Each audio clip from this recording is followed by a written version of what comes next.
Dear students, आप देख रहे हैं आपका अपना YouTube channel any smart class.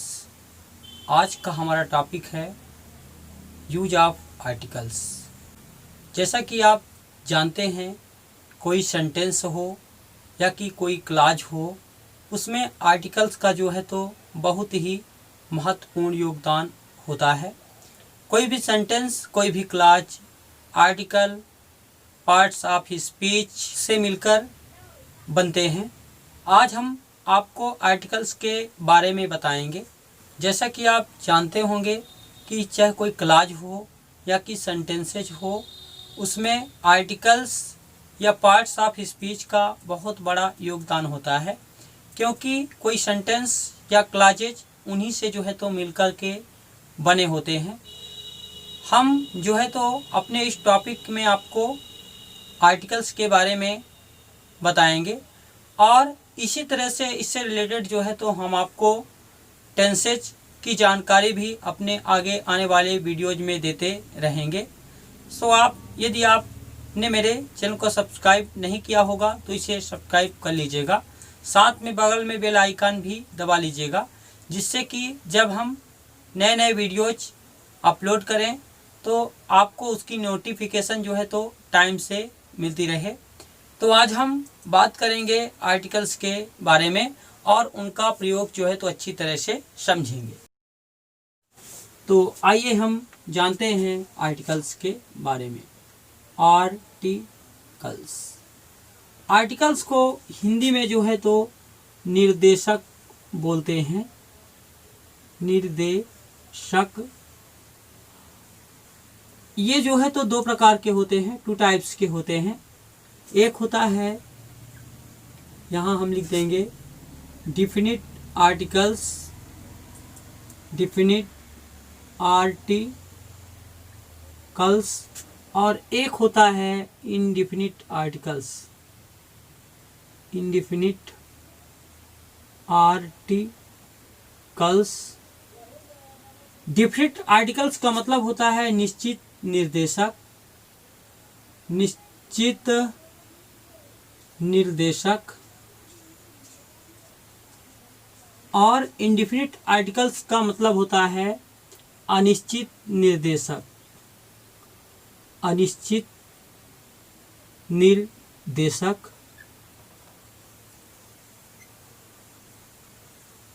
वैसे यदि बात की जाए तो आर्टिकल्स का मतलब जो है तो सामान या कि कोई घरेलू वस्तुएं भी हो सकती हैं, और आर्टिकल्स का मतलब किसी टॉपिक पर जो है तो लिखा गया, जैसा कि एसे या कि एप्लीकेशन या कि कहें कोई स्टोरी, पैराग्राफ, ये भी हो सकता है, वो भी आर्टिकल्स ही होता है।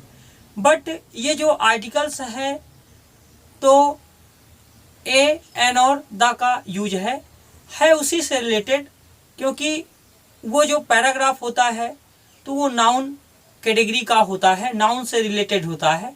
ठीक इसी प्रकार ये भी जो आर्टिकल्स होते हैं तो नाउन एंड एडजेक्टिव से रिलेटेड होते हैं।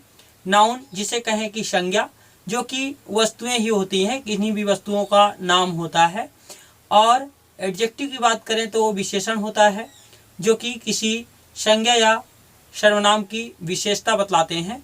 तो बात जो है तो वही है। तो इनके बारे में यदि हम बात करें तो जो हमने यहाँ निश्चित निर्देशक के बारे में बात किया है, तो इसके नाम से ही पता है, इसको एक और दूसरा नाम भी बोल देते हैं कि अग्र शब्द भी कहते हैं या कि निर्देशक कहते हैं। आप कुछ भी इसको कह सकते हैं, अग्र शब्द या निर्देशक, क्योंकि ये किसी नाउन वर्ड या एडजेक्टिव वर्ड के पहले जुड़ते हैं।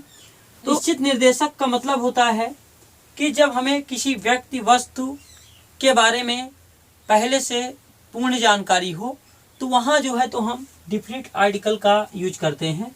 और इनडिफिनिट आर्टिकल्स मतलब अनिश्चित निर्देशक, जब हमें किसी व्यक्ति, वस्तु के बारे में पहले से पूर्ण जानकारी ना हो, उसके बारे में अधूरी जानकारी हो, तो वहाँ जो है तो इनडिफिनिट आर्टिकल्स का जो है तो यूज करते हैं।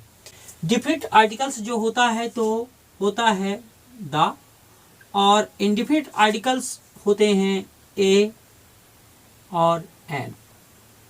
इसको हम शॉर्ट में लिख सकते हैं यहाँ कि जिस व्यक्ति या वस्तु के बारे में पहले से जानकारी हो,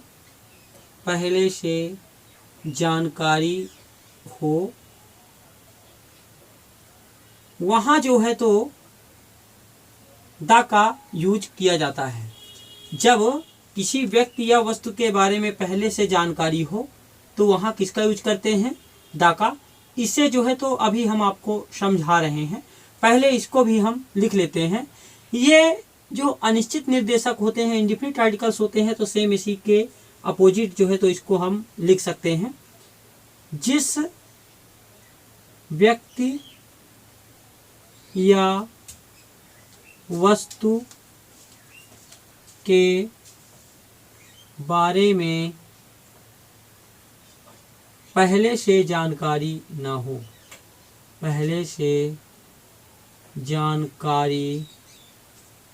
हो तो वहाँ जो है तो इंडिफिनिट आर्टिकल्स का जो है तो यूज करते हैं।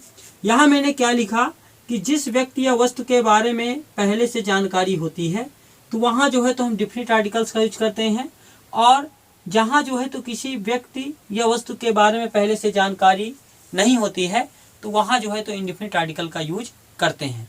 इसको हम एग्जाम्पल के थ्रू समझते हैं। जैसे कि मान लीजिए लिखा है यहाँ ही इज आ बॉय, वह एक लड़का है। यहाँ लिखा है कि वह एक लड़का है। अब हमें लड़के के बारे में कोई जानकारी नहीं है कि वह लड़का कहाँ का है और क्या पहना हुआ है और कैसा है, मतलब लड़के की किसी भी जो है तो पोजीशन के बारे में हमें यहाँ पता नहीं है। लेकिन अगर यहाँ हम बात करें कि he is the boy who wears the blue cap. अब यहाँ देखिए हमने इसको क्या बोला कि he is the boy who wears the blue cap. तो यहाँ भी बॉय है और यहाँ भी बॉय है, तो यहाँ मैंने अ बॉय लगाया है और यहाँ मैंने द बॉय लगाया है। तो यहाँ जो है तो देखिए डिफरेंस हो गया। बहुत सारे बच्चे ये करते हैं कि जैसे यहाँ मान लीजिए कॉन्सोनेंट वर्ड से शुरू है तो वो सोचते हैं कि यहाँ ए ही लगेगा, लेकिन ऐसा नहीं है। अगर कॉन्सोनेंट से वर्ड शुरू होते हैं तो उसके पहले द भी लग जाता है। और द कब लगता है, आप यही मान के चलिए कि जब हमें किसी व्यक्ति या वस्तु के बारे में पहले से जानकारी हो तो वहाँ जो है तो हम द का यूज कर देते हैं, जैसे कि मैंने यहाँ किया हुआ है। क्योंकि यहाँ हमें जानकारी है कि वह जो लड़का है तो वह जो है तो नीली कैप जो है तो पहनता है। यहाँ हमें उसके बारे में पूरी जानकारी है, पहले से जानकारी है। तो इस तरह से जो है तो हम इसका यूज कर सकते हैं। तो आप जो है तो इतना तो समझ पाए होंगे कि आर्टिकल्स क्या हैं। आर्टिकल्स की डिफिनीशन आप इस तरह से कह सकते हैं कि ए एन और द को आर्टिकल्स कहा जाता है। आर्टिकल्स टू टाइप्स के होते हैं, definite articles, indefinite articles. Definite articles को हिंदी में बोलते हैं निश्चित निर्देशक और इनडिफिनिट आर्टिकल्स को हिंदी में बोलते हैं अनिश्चित निर्देशक। निश्चित निर्देशक कहें तो द का यूज कहाँ होता है, जब हमें किसी व्यक्ति वस्तु के बारे में पहले से जानकारी हो। और इनडिफिनिट आर्टिकल्स का मतलब ए और एन, जहां हमें किसी व्यक्ति या वस्तु के बारे में पहले से जानकारी ना हो। जैसे कि मैंने यहाँ आपको समझाया हुआ है कि हमें इस लड़के के बारे में पता नहीं है, वह एक लड़का है लेकिन पता नहीं है उसके बारे में, इसलिए जो है तो हमने यहाँ ए लगा दिया है। ऐसे बहुत सारे वर्ड होते हैं, जैसे यहाँ ब्लू कैप है तो यहाँ आ ब्लू कैप भी हो सकता है, लेकिन यहाँ हमें टोपी के बारे में पता है और ये पता है कि लड़का जो है तो टोपी पहना हुआ है, तो यहाँ भी हम द ब्लू कैप बोलेंगे, आ ब्लू कैप यहाँ नहीं बोलेंगे। अब जो है तो हम इसके यूज के बारे में और जो है तो डिटेल से जानेंगे। तो सबसे पहले हम यूज ऑफ इनडिफिनिट आर्टिकल्स के बारे में जान लेते हैं। इनडिफिनिट आर्टिकल्स,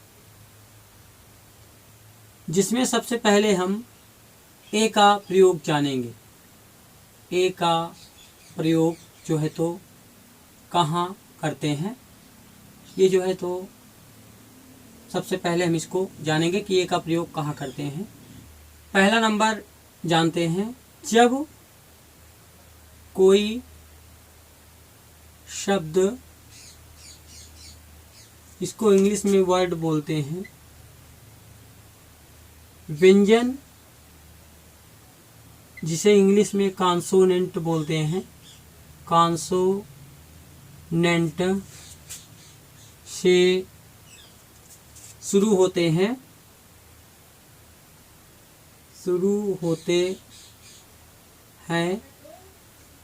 तो उनके पहले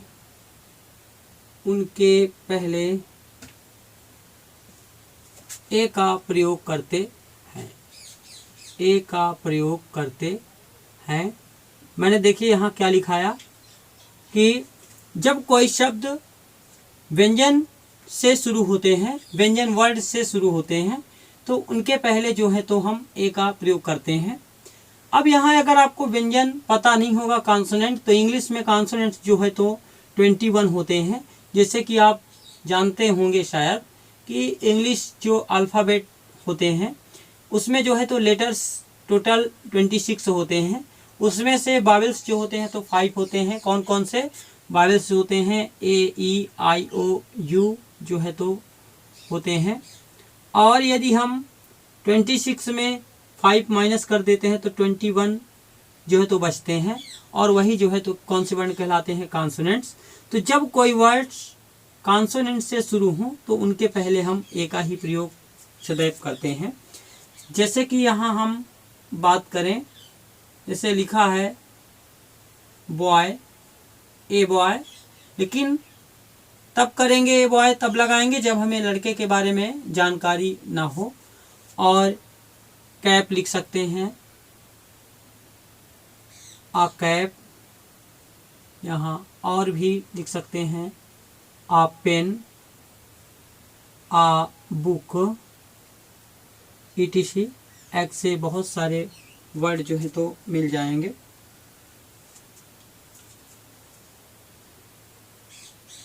ऐसे बहुत सारे वर्ड मिल जाएंगे। इसके बाद जो है तो दूसरा हो जाएगा, जब कोई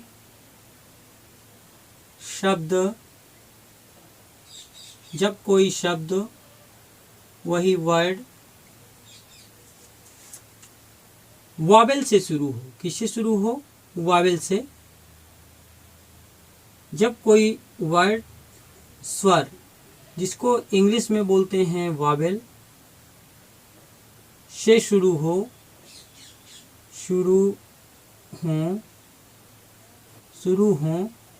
और उनका उच्चारण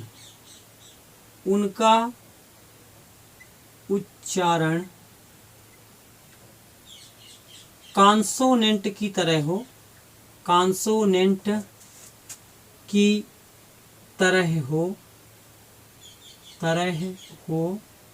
तो उसके पहले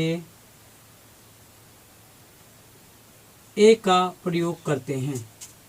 ए का प्रयोग करते हैं। इसको थोड़ा अच्छे से समझिए। मैंने यहाँ क्या लिखा कि जब कोई शब्द या कि वर्ड्स वावेल से शुरू हो। मैंने अभी आपको क्या बताया कि जब कोई वर्ड कॉन्सोनेंट से शुरू होते हैं तो उनके पहले ए का प्रयोग किया जाता है। जैसे कि यहाँ ए बॉय हो गया, क्योंकि बी जो है तो कॉन्सोनेंट है। मैंने अभी कॉन्सोनेंट आपको बताया है कि 21 होते हैं। ए, ई, आई, ओ, यू को छोड़ करके जो ABCD में अक्षर बचते हैं वही जो है तो कॉन्सोनेंट होते हैं।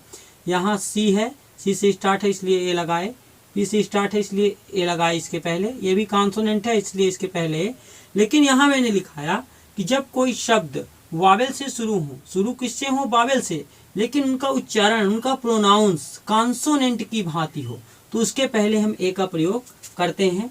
जैसे कि यदि हम बात करें, यहाँ जैसे लिखा है देखिए यूनिट। यदि हम यूनिट की बात करें तो देखिए ये है तो वावेल, तो वैसे तो वावेल से जो शुरू होते हैं तो उसके पहले एन का यूज किया जाता है। लेकिन इसका हम यदि प्रोनाउंस करें, मतलब इसका हम उच्चारण निकालें, तो देखिए यहाँ इसको हम यूनिट ऐसे लिखते हैं, यूनिट ये आ रहा है, और यह की स्पेलिंग वाई होती है, वाई जो कि कॉन्सोनेंट है। तो ये वावेल, लेकिन इसका जो उच्चारण है, जो इसका प्रोनाउंस है, तो जो है तो यू आ रहा है, इसका प्रोनाउंस जो है तो वाई आ रहा है, इसलिए इसके पहले हम ए ही लगाएंगे। ए यूनिट हो गया। और भी ऐसे वर्ड हो जाएंगे, जैसे यूनिवर्सिटी हो जाएगा, इसके पहले भी ए लगेगा, सेम इसी जैसा है।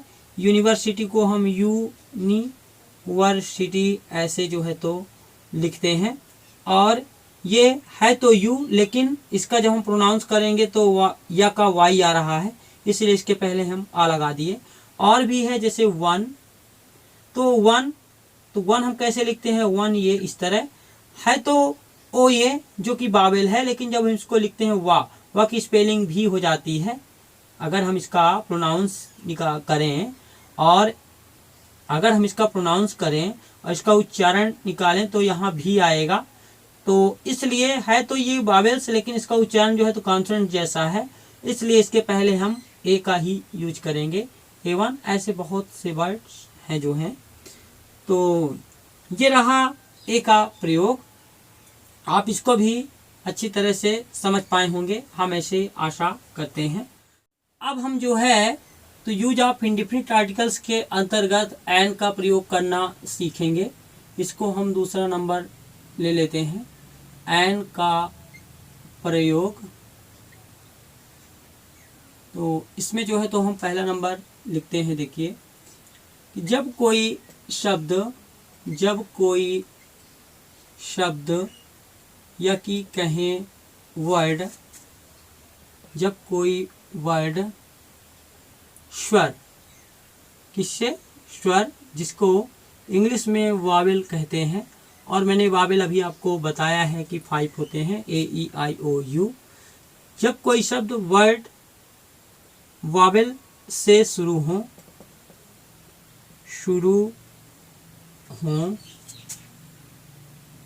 तो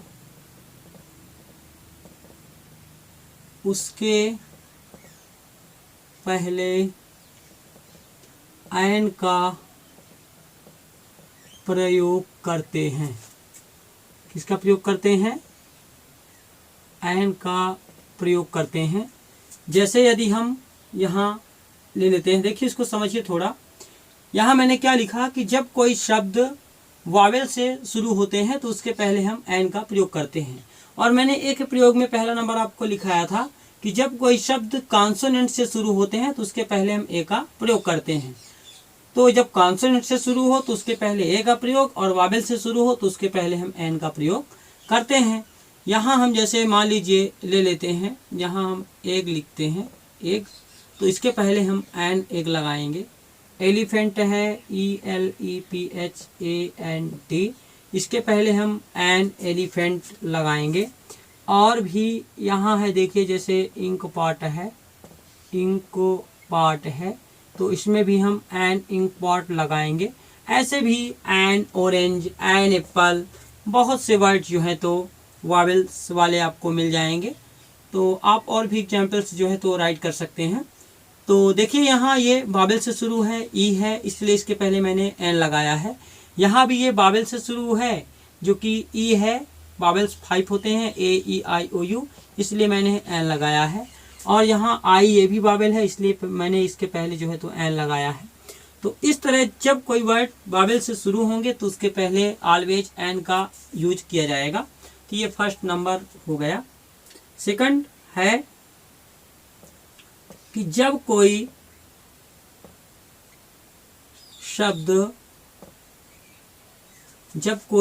शब्द कॉन्सोनेंट से शुरू, व्यंजन या कि कहें कॉन्सोनेंट से शुरू हों और उनका उच्चारण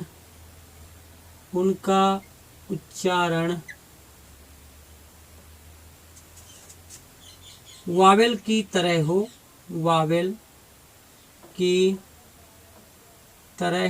हो तो उसके पहले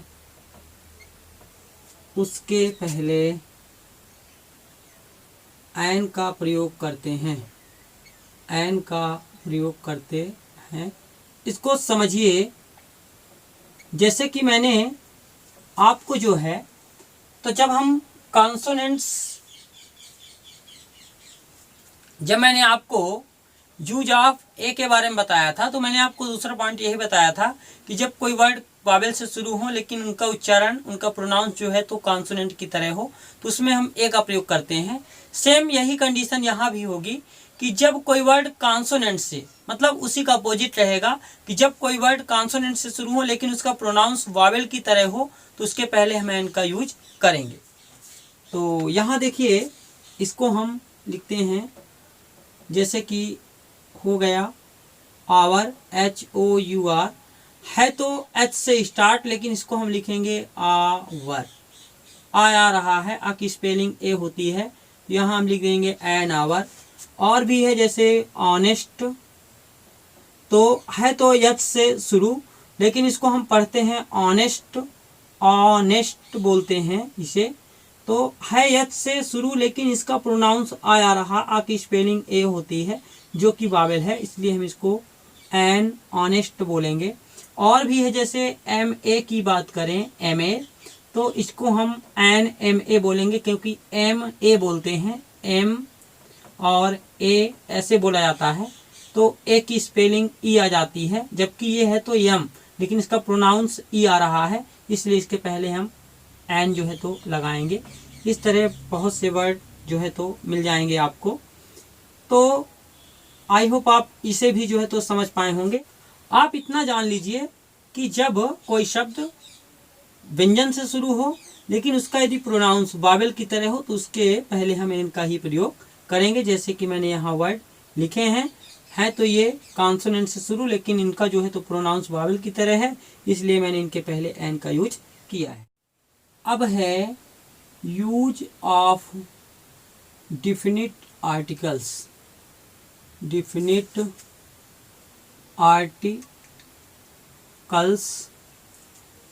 इसमें जो है तो सबसे पहले हम द का प्रयोग जो है तो जानेंगे, द का प्रयोग। तो चलिए इसके हम पॉइंट लिख लेते हैं जो हैं। सबसे पहले तो मैंने आपको यही बताया था कि जब हम किसी व्यक्ति या वस्तु के बारे में हमको पूरी तरह से पहले से पूर्ण जानकारी हो, तो वहाँ जो है तो हम द का प्रयोग करते हैं।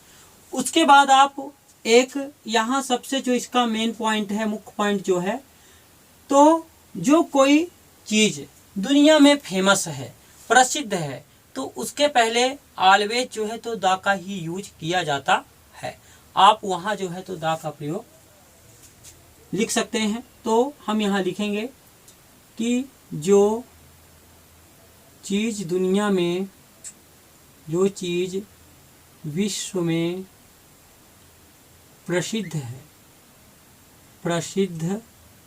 प्रसिद्ध को इंग्लिश में फेमस कहते हैं, प्रसिद्ध है, उनके पहले द का प्रयोग किया जाता है, द का प्रयोग किया जाता है। मैंने पहला क्या लिखा दिया कि जो चीज़ विश्व में फेमस है, प्रसिद्ध है, तो उनके पहले जो है तो ऑलवेज द का प्रयोग किया जाता है। जैसे यदि हम बात कर दें यहाँ द ताजमहल, ये जो तो फेमस है ताजमहल। और भी है द कुतुब मीनार और रेड फोर्ट, ऐसे बहुत हैं, लाल किला, ETC हम लिख लेते हैं। आप इतना समझ लीजिए कि जो चीज़ विश्व में फेमस है, प्रसिद्ध है, उनके पहले ऑलवेज द का यूज किया जाता है। दूसरा हम यहाँ लिख लेते हैं कि जो चीज विश्व में एक है, जो चीज विश्व में एक है, विश्व में एक है, उनके पहले मतलब यूनिक है यदि कोई चीज, तो उसके पहले जो है तो द का यूज होता है। जो चीज विश्व में एक है उनके पहले द का प्रयोग किया जाता है, प्रयोग किया जाता है। जो चीज विश्व में एक है मतलब यूनिक है, तो उसके पहले हम द का यूज करेंगे। जैसे कि यहाँ हम बात कर देते हैं the sun, the moon, the earth, the earth etc। तो यदि ऐसे कोई नाम आ जाएं जो आपको लगे कि यूनिक हैं, तो उनके नाम के पहले ऑलवेज जो है तो द का यूज किया जाता है। तो ये हो गया आपका सेकंड पॉइंट। थर्ड हो जाएगा, यहाँ हम लिख सकते हैं थर्ड में प्रसिद्ध ग्रंथों के नाम के पूर्व द का प्रयोग किया जाता है, द का प्रयोग किया जाता है, प्रसिद्ध ग्रंथों के नाम के पूर्व द का प्रयोग किया जाता है। यहाँ हम लिख दिए। जैसे कि यदि हम बात करें द रामायण,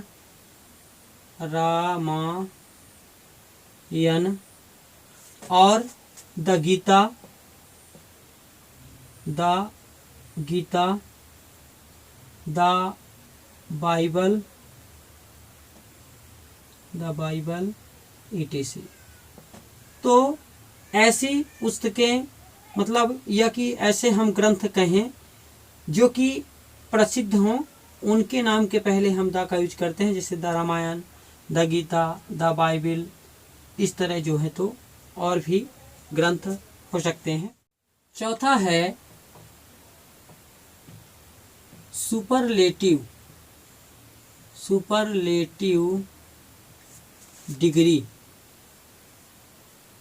डिग्री से पहले सदैव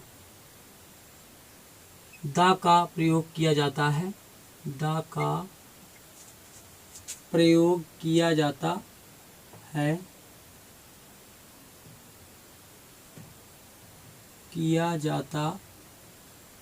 मैंने यहाँ क्या लिखा कि सुपरलेटिव डिग्री से पहले सदैव द का प्रयोग किया जाता है। आप शायद सुपरलेटिव डिग्री के बारे में जानते होंगे। ये एडजेक्टिव के अंतर्गत आती है। 3 टाइप्स की होती है, पॉजिटिव डिग्री, कंपैरेटिव डिग्री और सुपरलेटिव डिग्री। सुपरलेटिव डिग्री जो होती है तो विशेषात्मक अवस्था होती है। तो यदि आप इसके बारे में ना भी जानते होंगे तो मैं आगे जो है तो इसके बारे में भी वीडियो जो है तो अपलोड कर दूंगा। सो आप वहां से जो है तो इसके बारे में भी अच्छे से जानकारी प्राप्त कर सकेंगे। तो देखिए यहाँ सुपरलेटिव डिग्री कौन सी होती है। सुपरलेटिव डिग्री जो किसी वस्तु को एकदम से विशेष बना दे, उसकी जो विशेषात्मक अवस्था होती है वही सुपरलेटिव डिग्री होती है। जैसे कि पॉजिटिव हो गया, मान लीजिए हम कह दिए हाई, और कंपैरेटिव हो गया हायर मतलब उससे ऊंचा, और सुपरलेटिव डिग्री का मतलब हो गया सबसे ऊंचा, मतलब उसकी जो है तो सबसे विशेषात्मक अवस्था बताई जा रही है कि वो जो है तो सबसे ऊंचा है, उसका सबसे बड़ा वो गुण बताया जा रहा है वहाँ। तो वहाँ जो है तो हम जब ऐसे वर्ड आए जो कि सुपरलेटिव डिग्री हो तो उसके पहले ऑलवेज जो है तो द का यूज करते हैं। द बिगेस्ट हो गया, बिगेस्ट, इसके लास्ट में देखिए est जुड़ा है, इसलिए सुपरलेटिव डिग्री है। और इसके पहले जो है तो हम द का यूज करेंगे। द बिगेस्ट हो गया, और जैसे हाईजेस्ट लिख देते हैं HIGHEST, तो इसके पहले भी द लगा देंगे, द हाईएस्ट हो गया। और जैसे बेस्ट है BEST, ये भी सुपरलेटिव डिग्री है, तो इसके पहले भी द बेस्ट लगा देंगे ETC। तो इस तरह जो सुपरलेटिव डिग्री के वर्ड होते हैं जिनके लास्ट में EST जुड़ा होता है, उसके पहले ऑलवेज जो है तो द का यूज किया जाता है। अब इसके बाद लास्ट है नदियों, पर्वतों, महाद्वीपों,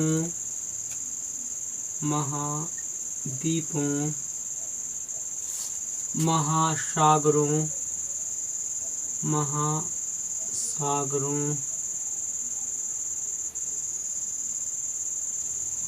और अखबारों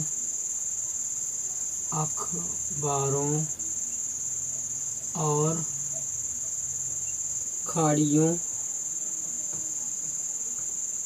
के नाम के पहले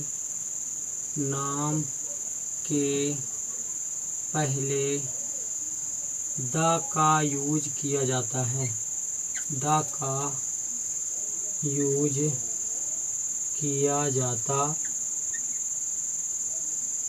है। जैसे हम बात करें, यहाँ देखिए एज एग्जाम्पल लेते हैं, जैसे को नदी ले लिए, जैसे हम नदी का नाम ले लिए गंगा, तो इसको बोलेंगे द गंगा। और भी नदियाँ जैसे the Yamuna, the Kaveri, the Brahmaputra, ऐसे आप और भी ले सकते हैं। पर्वत हो गया जैसे द हिमालय, तो हिमालय कोई भी पर्वत आ जाएगा, उसके नाम के पहले हम जो है तो द का ही यूज करेंगे। महाद्वीप आ गया, जैसे हम यहाँ लिख देते हैं the continent of Asia,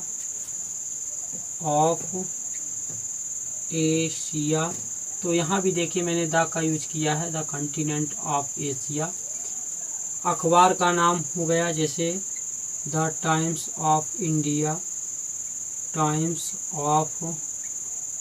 India. और जैसे खाड़ी का नाम द बे ऑफ बंगाल की खाड़ी। और भी खाड़ियाँ जो है तो उनके नाम के पहले हम द का यूज करेंगे, बे ऑफ बंगाल हो गया। और जैसे महासागर भी है, द हिंद ओशन हो गया, हिंद ओशन ETC। तो आप इतना ज़रूर ध्यान रखें कि नदियों, पर्वतों, महाद्वीपों, महासागरों, अखबारों और खाड़ियों के नाम के पहले हमेशा जो है तो द का यूज किया जाता है। इसके अलावा जाति या धर्म का नाम बताने के लिए भी द का यूज करते हैं, जैसे कि द हिंदूज हो गया, द मुस्लिम हो गया, द सिख हो गया। इस तरह जाति या धर्म का नाम बताना, उसमें भी जो है तो द का यूज कर देते हैं। आई होप आप द का यूज अच्छी तरह से समझ पाए होंगे। यदि आपको वीडियो पसंद आया हो तो आप इसे लाइक करें, अपने सभी दोस्तों तक शेयर करें। और यदि आपने अभी तक मेरे चैनल को सब्सक्राइब नहीं किया तो इसे सब्सक्राइब कर लें। सब्सक्राइब के बगल में बेल आइकन भी दबा लें, जिससे इसी प्रकार के नए नए वीडियोज़ की नोटिफिकेशन आपको समय समय से मिलती रहे। आज के लिए इतना ही। Thank you.